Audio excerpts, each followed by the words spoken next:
Buenas noches, mi gente hermosa. Como ustedes saben, tenemos otro taller más en la cual viene directamente de studentaid.gov. En esta presentación van a estar hablando de los préstamos. Como ustedes saben,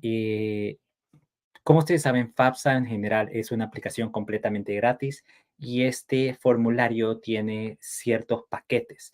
Entre estos paquetes son los préstamos y ahorita Student Aid va a estar hablando sobre estos paquetes, lo cual es supuestamente tiene que empezar a las 8 de la noche, así que voy a empezar a preparar, como les dije anteriormente, más que todo a compartir con ustedes. Esto se va a quedar completamente grabado en mi plataforma de YouTube, como también en Facebook. Obviamente, muchas de las cosas que ha mencionado hoy en esta tarde, en el que tuvimos anteriormente, no nos han respondido ninguna pregunta, pero ha mencionado cómo llenar la aplicación y cómo hacer otras cosas, de tal manera que ahorita vamos a ver qué nos van a decir sobre los préstamos, qué deberíamos de saber, cuáles son algunos cambios que han pasado en esta nueva plataforma, etcétera, etcétera. Estoy pasando esto también por mi canal, en mi plataforma de TikTok. Ahorita me voy a conectar ahí, pero estamos ahorita con ustedes acá en vivo, así es que hasta un momento hasta que la presentación esté lista, porque voy a compartir la pantalla. Y yo creo que ya van a empezar Good ahora. afternoon, everyone, and welcome to the 24-25 Better FAFSA, Better Future webinar series. My name is Isaiah Ellis, and I am from the Awareness and Outreach team here at FSA, also known as Federal Student Aid. I'd like to welcome everyone and thank you for registering and joining in today's special webinar entitled A Parent's Guide to Federal Financial Aid. Before we get started, please note of the following disclaimer. Information presented today is on background and is not for direct attribution. For comment about the information presented today, please contact press@ed.gov. Now, a few housekeeping notes. For those of you who can't join this webinar in real time today, they will be recorded and available on our new YouTube channel at FSA Outreach within 24 hours. You can also request a PDF version of the PowerPoint slides on our YouTube channel as well. Closed captioning is available by clicking on the bottom right side of your screen where you will see a gear icon. Click on it, then click on subtitles on, and then click on subtitle option, and there will be a list of languages that include Spanish, French, Chinese, Hindi, and Arabic. Please choose your preferred language to listen to the webinar. Now that we have taken care of the logistics, let's begin. First, we're going to talk about the agenda today. We're going to cover on how to apply for federal student aid. We'll cover information as it pertains to comparing financial aid offers, what to understand about the Parent Plus loan, and to increase our engagement with you all, we will engage in a knowledge check to check your knowledge of the information and topics covered. But first up, let's talk about applying for federal student aid. Well, who are we here at Federal Student Aid, also known again as FSA? Well, we're the office that ministers the free application for federal student aid and over $114 billion in grants, work study funds, as well as student loans. These loans help students pay for college, career school, and trade schools every year. One thing to note about the free application for federal student aid is that it is a form that must be applied every single year. It must be completed every single year. We do have resources on studentaid.gov that is composed, developed just for you, the parent. Now, students, as they're completing the FAFSA form, the sources of aid can come from institutional, state, and as well as us, the federal government. We do have videos covering on information on what is a FAFSA, why you should complete it. We had sessions just yesterday that was conducted and hosted by none other than our great colleague, Tanika Mangum. You can check out those videos on our YouTube channel at FSA Outreach. Please take the time to check those out. We also have a video that will be uploaded in 24 hours from this session on how to complete the 24-25 FAFSA form as a dependent student. So if you would like to know information and help get guided through completing the FAFSA form as a dependent student, please check out our session on that as well. So when you're completing the FAFSA form itself, the FAFSA form itself is also a new role-based experience for all contributors. A contributor is someone who is adding information to the FAFSA form and is required to do so. That may be the student, that may be parent 1 and or parent 2. Everyone will have a separate role on the form itself. Once everyone has provided their information onto the FAFSA form, then the FAFSA form will be complete and good for processing to be sent down to the colleges, universities, and or career schools that were indicated on the FAFSA form. When you're looking at who's a contributor and who's a parent, we first define the parent as the biological or legally adopted parent of the student that is completing the form. These guidelines are set by Congress and are outlined in the Higher Education Act of 1965. For students who are considered to be dependent students, they will need information from either one parent or both parents, depending upon 3 factors. Number 1, dependency status, marital status, and tax filing status. So when identifying who's a contributor or who's the parent to be completing the form, these are things that should be taken into account. We have provided a QR code on the lower right-hand side of your screen if you want to learn more about this particular topic and the role as you as the parent. Now, you heard me say contributor. Again, this is a new term for the 2024-2025 FAFSA form. And because it's a new term, let's talk a little bit more about it. You heard me also say on the previous slide that the contributor is someone who's required to provide information onto the FAFSA form. Upon doing so, they have to also provide consent and approval for the federal tax information to potentially transfer onto the form, but most importantly, for the student to be considered for federal financial aid. If you want to learn more about, are you considered a contributor on your child's FAFSA form, please feel free to check out the video at the QR code by scanning the QR code on the left-hand side, on the right-hand side of your screen. When it comes to completing the FAFSA, all contributors must have an FSA ID. So you can visit studentaid.gov, or you can Google FSA of creating a FSA ID, and you can get started on creating an account today. You don't have to wait, but keep this in mind. Every parent that is considered a required contributor must have their separate FSA ID. So the student needs to have one, the parent 1 needs to have one, and the parent 2 needs to have one.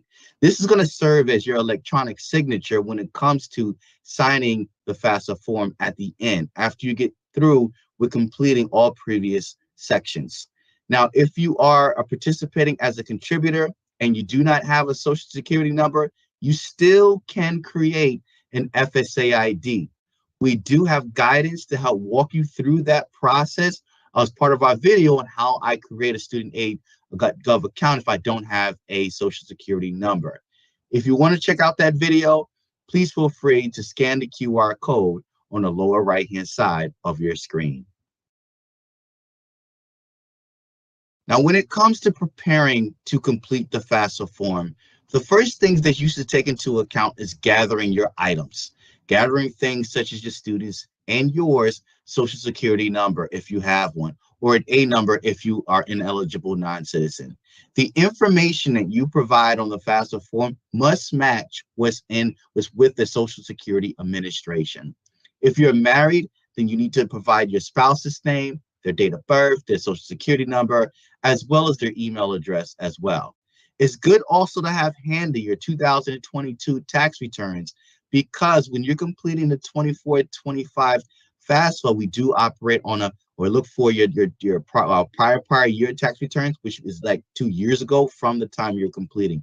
A simple way of thinking about that is when you're looking at 2024 and we say prior year, you just minus 2 years from that, and that is the tax year that we're looking for. So if you're completing the 2023-24 FAFSA form for the first time, then we will need 2021 tax information. So knowing the right tax year that will be applicable to your FAFSA year that you're applying to will be very helpful to you as you're navigating this process. Now, you may need additional information such as your W-2s, any records of money earned, and additional information as well, tax related. So make sure you have that handy as well. Now, if you also have a copy of the total child support that you receive for that applicable year, then you want to make sure that you have that handy as well. And a good practice is to have any bank statements or any information as to your liabilities, because we do ask you for the net worth of your investments, the net worth of your real estate, and your businesses. So you want to make sure you have your appraisal value of your real estate minus any liabilities, and then your liabilities will be able to have that documentation so you can accurately place those values into those fields. And the same thing with your business. If you have a business valuation and minus your liabilities as well, the finding out what the net worth of that is, then that will be very helpful to you to accurately place that into the field when we ask for it. So keep that in mind as well. Now, when it comes to starting the FAFSA form, there are two ways that the FAFSA form can be started. Number one, it can be with the student. The student can start it on their own behalf, or the parent, where the parent can start the FAFSA form on their own behalf. When I refer to this, I'm speaking about the 24-25 FAFSA form. Because both parties can start the form for one another, it's always good practice to have the student start the FAFSA form. And when they do so, make sure that they're accurately placing their name as is aligned with Social Security Administration onto the FAFSA form itself. So to avoid any nicknames, avoid any spaces, any dots, any numbers that are in the name but are not listed on the Social Security card, is always good practice. Now, when it comes to inviting a contributor, make sure that they have also the name that when a parent went in and you guys signed up for your FSA ID, it should be that when they put into the invitation should be the exact same that is aligned with how you signed up for your FSA ID. So your name, your date of birth, your Social Security number, as well as your email address, all should match 100%. So you can get invited, you can receive that email, and then you can start contributing to your students' FAFSA form. When it comes to accessing the FAFSA form, there are a couple things that you need to know. You will get an email saying that you've been invited to contribute to the students' FAFSA form, and then you'll follow the prompts from there. If you don't receive an email of that contributor invitation, you can go to studentaid.gov, log in. Once you log in, you're going to scroll down on your dashboard and you'll see on the left-hand side where you've been invited. You want to make sure you're following those instructions, whether you get the email or you're looking at your dashboard. You want to navigate through the process, and then you want to provide consent and approval to make sure all of the information from your federal tax information is transferring onto the FAFSA form. You also want to input the information as it relates to the additional financial questions, and then you want to make sure you sign as well. Now, once you do so, you do your part, you'll close out that part. If you don't have to invite an additional contributor, you will be all done. Now, also keep this in mind. We are aware of an issue preventing required contributors without a Social Security number from starting or accessing the 24-25 FAFSA form. Well, until it's resolved, if the student meets, they must meet the FAFSA deadline, or they must meet a deadline set by the state higher education authority or an institution. Then we encourage you to follow the steps that we outline on studentaid.gov or within our recent announcement. Keep this in mind that after their form is processed, contributors who don't have a Social Security number must return to the form at a later date to provide consent and approval to share their information and to add their signature. This will allow us to access the IRS exchange data and calculate the student's SAI. And SAI is also known as the Student Aid Index. It is simply an index number that is used to determine a student's eligibility for the federal, state, or institutional financial aid programs and their needs. So when you go in and you're looking at providing consent and approval, I think you heard about me say this a couple times now about providing a consent and approval, and also the consequences if you do not provide consent and approval. Keep this in mind that it's, again, simply allowing us to transfer the federal tax information onto the FAFSA form for the contributor. If anyone declines to consent and approval, then they must provide the information manually, and the student would not be eligible for federal financial aid. Also, understand that declining this approval will prevent the Department of Ed from requesting the federal tax information, also known as FTI. So when you hear those terms, that's what that means, from the IRS. And just keep this in mind that this information is used for completing the FAFSA form. And we want to make sure that the student is putting themselves in the best position to be eligible for federal, state, and institutional funding. So all of these steps are required in order for a student to achieve that. And when it comes to completing the parent section, when you go into the FAFSA form, you'll be asked to provide information in terms of your parent demographic and your parent financial during those particular sections of your student's FAFSA form. Now, when it's transferred into the FAFSA form, you don't have to worry about going line by line, as many of you recall back in the past, where you had to go line by line, enter information directly from either your tax returns. You don't have to experience that this year. Once information has been successfully populated onto the FAFSA form, then we move on to asking you those additional questions, particularly around benefits and things like that. When it comes to family size, it should be the same as the number of individuals that are reported on your tax returns. So you want to make, if you see that number different, then you want to update the FAFSA with that correct number. Now, another change that occurred for the 24-25 FAFSA year, that the number of college won't impact the calculation of the SAI. Again, that's your student aid index calculation, okay? So, but we're still asking you the question, so please enter the value as accurately as possible. We will also ask you information for the amount of child support received for that particular student, as well as asset amounts. Going back to the statements about the net worth. How much do you have in your checking, your savings, and cash on the day of completing that application, among other additional questions as well. So please note for those as well.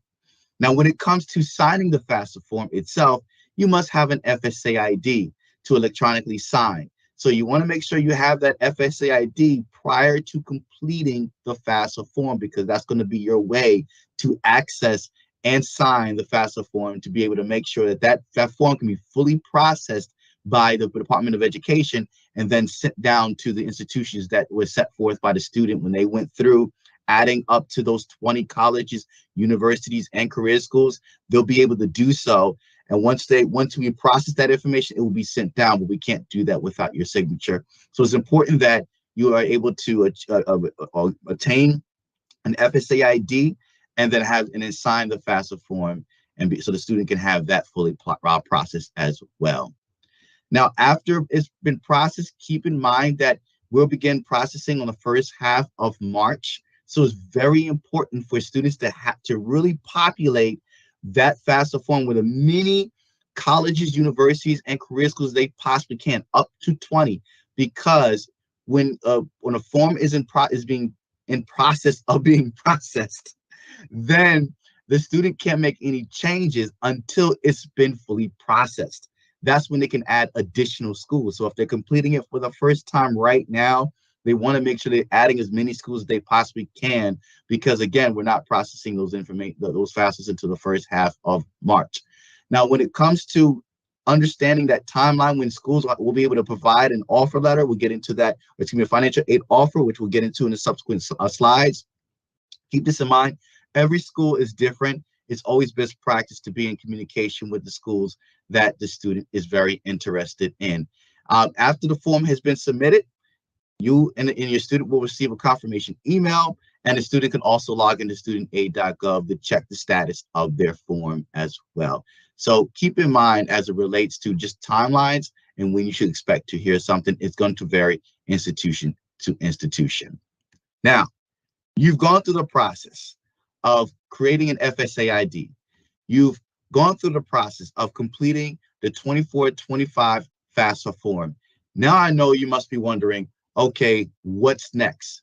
Well, typically what happens is that since the information is pushed down into the colleges, universities, and career schools, they then take the information that we provide them and look to see and evaluate the student for institutional and or if they're eligible for any state aid as well. On these offers, they're going to list the varying financial aid programs a student may be eligible for. It can list grants. It may list scholarships, as well as any federal financial aid loans or federal student loans that a student may be eligible for. Now, keep in mind, there are additional steps as it relates to federal student loans. So if the student must make sure that they're understanding what they're borrowing and what necessary steps that they have to undertake to accept those loans and have those loans dispersed into the account on their behalf.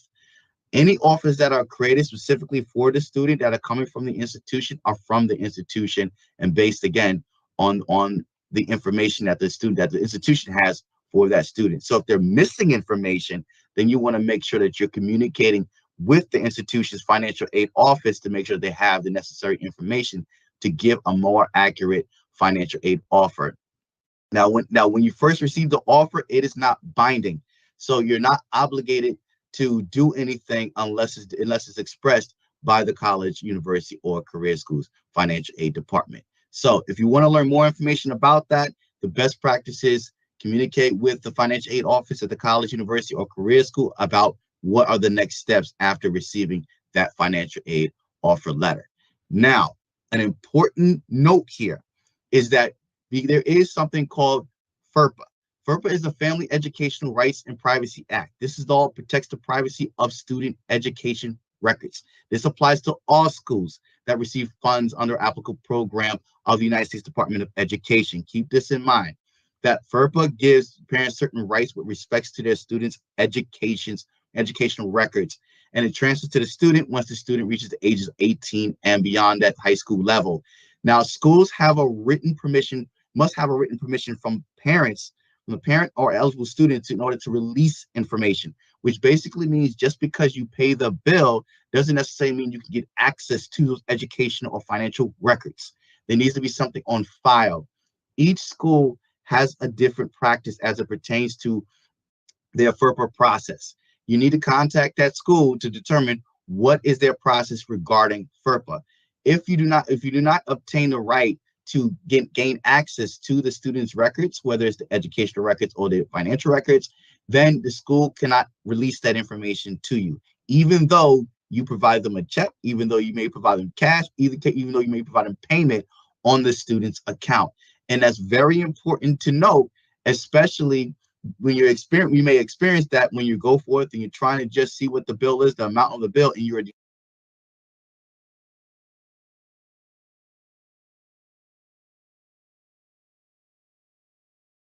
cannot release that information to you, even though you provide them a check, even though you may provide them cash, even though you may provide them payment on the student's account. And that's very important to note, especially when you may experience that when you go forth and you're trying to just see what the bill is, the amount of the bill, and you are denied because there was no FERPA record, FERPA release record on file for you as the parent. So keep that in mind whenever you're engaging with the colleges, universities, and or career schools. Now, when it comes to comparing financial aid offers and understanding what those net costs are, the first thing that you should understand is what is your cost of attendance. That's the amount that is going to cost the student to go to school. Now, if they're attending school at least half time, then the cost of attendance is going to be the estimate of books, materials, supplies, equipment, the housing, the food, also known as room and board in that case. It's also your transportation expenses, the loan fees, miscellaneous expenses. So all of these are part of the formula that makes up the cost of attendance.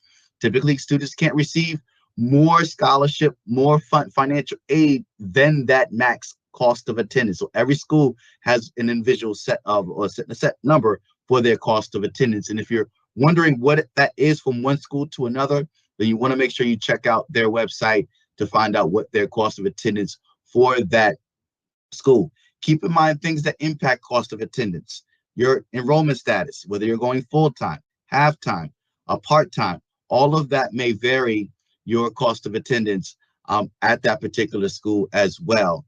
Now, when it comes to understanding what that bill may be, that's broken out in terms of your tuition and fees as part of that cost of attendance. It's not your total cost of attendance. You're only factoring in what's on the bill. And typically what's on the bill is your tuition and fees, your room and board. And so you take all the scholarships and grants that the student may be eligible for, minus the tuition, fees, room and board. Once you minus those, then I will give you the estimated net balance of what may be due. But also, remember, we brought in the concept of cost of attendance. There are other varying costs like books and supplies that the student and yourselves need to consider and be prepared for, because those may cost a fee, they may cost something at the college, or if you're obtaining it from an external entity. So keep those in mind as well, and is relating to understanding what you're receiving and what those net costs are. Now, if the student decides to take out any type of federal student loan, such as a subsidized loan or an unsubsidized loan, then those may help pay for their college education and pay things towards the bill. The difference between the subsidized loan and the unsubsidized loan, outside of the amounts, the max amounts that the student can borrow, is that the subsidized loan does not accrue interest once the funds are dispersed. Okay. Now, what that means is when funds are dispersed into the student's account at the college, university, or career school, then what happens is that on an unsubsidized loan, that's when the interest starts to accrue or starts to build. On a subsidized loan, it doesn't build at that point. It builds when after their grace period, typically when they're required to pay, typically when they're 6 months after graduation, or they stop going to the institution. So keep these things in mind when it relates to the differences between subsidized and unsub. These are going to be in a student's name. The student is going to be responsible for paying these items, these are loans back, but they can be factored in to help pay for the student's educational expenses, such as those tuition fees, room and board, but those other expenses like books and supplies and transportation expenses and things like that. So they become very helpful when helping a student afford a college education. So I know I covered a lot. So let's check your knowledge for just a moment. I want you to get out a pen and paper, and all I want you to do is going to write down A, B, and C, and let's see if you're able to get it right. Don't worry, we're not going to publicly show what your responses are, because you're going to write it down on a piece of paper, a piece of napkin, or just keep it in your mind. So we're going to meet Tammy. Tammy's son David will be starting his second year at community college in the fall. David has been identified as a dependent student, and Tammy has been identified as the parent contributor on David's FAFSA form. Tammy did not file a federal tax return for 2022. That's the scenario. The question is, what should Tammy do when she participates on David's FAFSA form? A, well, Tammy should complete the parent demographic section and sign the form only, because she didn't file taxes in 2022. She doesn't need to complete the parent financial section or provide consent or approval. That's A. Now, or is it B? Tammy should complete all parent sections of the form, provide consent and approval, and sign the form. That sounds good. Or C, Tammy information will not be needed on David's FAFSA form because she didn't file taxes in 2022. So, drum roll, please. The answer is B. Even though Tammy did not file a tax return for 2022, her information, consent and approval, and signature are still required on the form. And so she's required to go in and complete the form as necessary, completing all fields. So the right answer is B. So if you got it right, pat yourself on the shoulder, pat yourself on the back, and give yourself a round of applause. All right. Now we're going to move into the next section about understanding Parent Plus loans. You heard me in the first half of our session talk about the subsidized and unsubsidized loans. And that you heard me also say that those are in the student's name. But here I wanted to introduce to you, if you do not know what it is, the Parent Plus loan. This is a Parent Plus loan a loan that the parents can take on the behalf of the student. So in order to be eligible, you must be a biological or legally adoptive parent. Okay, it goes back to our definition as set forth by Congress and guided by the Higher Education Act of 1965. Now, you can't have adverse financial credit history unless you are meeting some additional requirements, and you must meet the general eligibility requirements as it pertains to federal financial aid. Now, Keep this in mind too. This is a loan that the parent is taking on behalf of the student. The parent is responsible for the repayment of this loan, whereas the student is only responsible for loans that are in their name. The Parent Plus loan will be in the parent's name. Now, a couple things to note about the cost of a Parent Plus loan, that the interest rate, the loans that are being dispersed now between July 1st, 2023 and June 30th of 2024 is at 8.05%. Now, they are unsubsidized. If you recall me, if you remember what I stated about that unsubsidized loan, how once it's dispersed, it's the interest starts to build. That's also the word term called accrue. Then the same thing is occurring with the Parent Plus loan as well. There is a loan fee, and that's just a percentage of the loan amount, and is deducted from each disbursement. Right now, that percentage is at 4.228%. Okay, so when you're thinking about what are the cost of that loan, on your screen is the cost of borrowing a Parent Plus loan as it pertains to this year, where the loan fee is also associated with last year as well. So keep that in mind. Now, when it comes to applying for the Parent Plus loan, many schools use the Parent Plus loan application, but if your school has a separate application process, you want to make sure you're following that process. So the best practice is when you're discussing that financial aid offer, you're also discussing how to apply for that Parent Plus loan, because of that they may have a separate application process that you need to be made aware of as well. Now, all of the information that is on the application will be sent to the school that you select, and their financial aid office is going to use that to determine the eligibility for the Parent Plus loan. Now, it can change, the amount of that you may be awarded can change, because remember how I stated before, all of the aid must fit within the cost of attendance. It cannot exceed that cost of attendance. So you need to understand how much to borrow would be dependent upon how much room is within that cost of attendance. A good rule of thumb on a general high level will be, if your cost of attendance is $10,000 and the student was awarded $5,000 in grants and scholarships, and you say, I want to take out that Parent Plus loan for the remaining $5,000, then that will be the max that you can take out on the behalf of the student. So in order to do that, if you want to increase that amount, then they need to have a good reason to increase that cost of attendance. This is why the conversation always begins with the financial aid office. If you want to access the Parent Plus direct Plus loan application, please take out your phones and scan the QR code on the lower right-hand side of your slide of the screen. And I'll pause there for it, just in case you need to open up your cameras. Okay. Now, after you submit the direct Plus loan application, the funds will be dispersed into this account at the school. The account is where all the funds, the scholarships, the grants, all of the funds that a student is taking out in terms of financial aid and applying to their account, they're all going to paying the bill.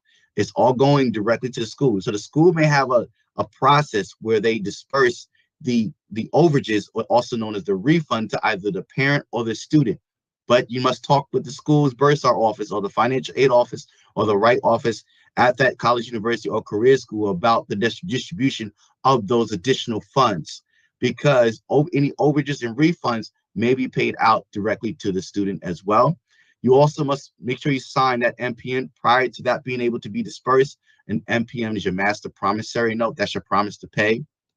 So, but you don't need to sign a new MPN for each new disbursement. So you may receive one or more under the same MPN for a period up to 10 years to pay toward your students' educational costs. So keep that in mind. If you look at the slide and you wouldn't take anything away from this slide, the most important thing is understanding the disbursement, when it's dispersed, and how you want it to disperse. So just keep that in mind as it relates to after you submit your approved direct Plus loan application. Now, if you do have adverse credit, and it was denied because of adverse credit history, we do have an appeal process. If you go to studentaid.gov under the loans and grants tab at the top, you'll see appeals of credit decision, and we do have a process for that. We do welcome you to go ahead and do so. You'll have to log in with your FSA ID if you want to submit any additional documentation and submit additional information in regard to the fields that are already grayed out. You log in and then follow the process from there. and then that you'll be on your way to appealing that particular credit decision. Now, when the funds are paid out, as I stated, different schools have different schedules for paying out loans. So some may pay out within the first week of enrollment. Some may take a couple weeks. Some may do further on in the semester or trimester. But what the first thing they're going to do is apply those funds to the bill. So if there's any overages, if there's a balance that's due, any overages of that point are considered a refund will then be generated. If there's not a refund, if there's not an overage of funds that are due to the student or yourself, if that was set up with the school, then that would just be with a zero balance with the school, and then they'll proceed on with the account paid in full. So each school has a different process of when those funds are applied or dispersed into the account. You want to make sure that you communicate with the financial aid office to determine those particular timelines, because they're going to be the ones that you speak with as it relates to how funds are paid out. When it comes down to repaying student loans, these loans can't be transferred back to the student, because remember, the student has their own individual loans, the subsidized and unsubsidized loans, or their direct grad plus loans. That's their loans. Now, any Parent Plus loan is a loan that the parent is taking out, and the parent can't transfer it back to the student. They're responsible for repayment of those particular loans. And so if you wish to see if you qualify for a deferment, then you need to contact the loan servicer as it relates to the deferment process. But when it comes to repayment, you're the one who's going to be responsible for paying that back to the loan servicer. And as you get closer to the end of deferment, if you qualify, then your loan servicer is also going to provide you additional updates as it pertains to your particular loan, as well as other helpful information along the way. Additional information as it pertains to the loan deferment: interest will still accrue. Now, your loan servicer will let you know when your first payment is due, but keep in mind that during the period of deferment, it doesn't mean that interest is suspended. It's still accruing while your loan is in deferment. So keep that in mind as it relates to the Parent Plus loan deferment. There are repayment plans that are around the Parent Plus loan. We have the standard, the graduated, and the extended repayment plans. Standard repayment plans are a fixed amount over the course of 10 years. Your graduated repayment plan is where it starts low at first and it starts to increase over time, usually every 2 years. And then the payments are calculated off of those 10 years. And then your extended is where it's extending the time period to repay from 10 years to 25 years. But you got to have more. You have to have more than about 30,000 in outstanding direct loans to qualify for that. A couple things to note about consolidating your direct plus loans, which you can do into a direct consolidation loan. Then just keep this in mind that you have to be in that period between 10 to 30 repayment period for the standard or the graduated. If you are in what's called an ICR, that's your income contingent repayment plan, that is generally assessed on 20% of your discretionary income over the course of 12 years of the fixed repayment plan of 12 years. So just keep those notes in mind and start to prepare for that. We do have a loan simulator. If you go to studentaid.gov, you scroll down on the loan section of the site, you'll be able to also access the loan simulator to run different scenarios as it pertains to the different loan repayment programs that we do have available. So where are we at in the session right now? It is time to check your knowledge. So let's start out with scenario A. We're going to go ahead and meet Michael. Michael is planning to take out a direct plus loan for parents to help his daughter Anna pay for the cost to attend a state university. He has completed the online application, was informed by Anna's school that he is eligible. The question is, Michael has completed the Parent Plus loan process and does not need to take any additional steps. Is that true? Well, put a T for true, an F for false. Again, write it on your notepad, piece of napkin, or keep it in your head. The answer is false. Before Parent Plus loans can be dispersed, Michael must first sign the MPN. When you see those acronyms, that is the Master Promissory Note. That's where he's agreeing to the terms of the loan. So whenever you hear MPN, whatever you see MPN, that is the Master Promissory Note. It must be signed before the loans can be dispersed. Now, another question, true or false? Michael must change the amount of his direct plus loan for parents at any time to exceed the cost of attendance at Anna's school. I'm going to repeat that again. Michael can change the amount of his Direct Plus loan for parents at any time to exceed the cost of attendance at Anna's school. Drum roll, please. Answer is false again. I hope I got you. If I didn't, you are absolutely one of our scholars. Now, the reason why the answer is false, because while the Direct Plus loan application can be used to change the amount of a Direct Plus loan they previously requested, the max amount cannot exceed the cost of attending at the school that the student will attend. So that's the key, that it cannot exceed that max. So even if you get approval from the financial aid office to increase that cost of attendance, it still can't exceed that, whatever that new number is. So keep that in mind as it relates to it. So we're glad you joined us today, but we have a number of different resources that are available to you, starting out with studentaid.gov. As you heard me throughout this session, we have abundance of information and content on our studentaid.gov from students and parents and loans and so forth. We invite you to learn more about being a parent. We have a checklist. We have an abundance of information and resources for you as parents and as well as if you're joining us as guardians to be able to learn more about this particular process. We do have a website and resources dedicated to you at studentaid.gov/resources/prepare for college/parents. I know that was a mouthful, but it's on your screen. We welcome you to come to studentaid.gov to learn more about the information. We also have information on our social media platforms, on our Instagram, Facebook, LinkedIn, and X, formerly known as Twitter. So if you're social media savvy, you enjoy looking at your feed, put us on your feed. Allow us to provide to you updates as it pertains to the FAFSA, as well as also our federal student loan programs. Now, we also love to hear your feedback. Please provide us your feedback. We wanted to know how you're going to use this information. Did you like this information? Leave us a comment. Drop us a question. We would love to hear from you. So we're going to hold this screen for just a second so it gives you an opportunity to either take a picture or take your cameras out and access the QR code, which will give you access to our feedback post-event survey. And we want to thank each and every one of you for taking time out of your schedule and sacrificing your time to learn more about understanding federal financial aid. We hope this session was helpful to you. And as we continuously build out content that's dedicated to you, the parent or guardian, we welcome you to engage with us, engage with our future webinars. Join us tomorrow as we're going to navigate through our 2 additional sessions around our webinar series for Better Future, Better FAFSA. And guess what? We're gonna have a session on completing the FAFSA form as an independent student, as well as more information as it pertains to our federal financial aid programs. So join us tomorrow. We'll be happy to see you there. Thank you and have a great one. This webinar has concluded.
yo estaba hablando sin micrófono. Bueno, la cosa es que mi gente, ese fue otro taller más me muteé.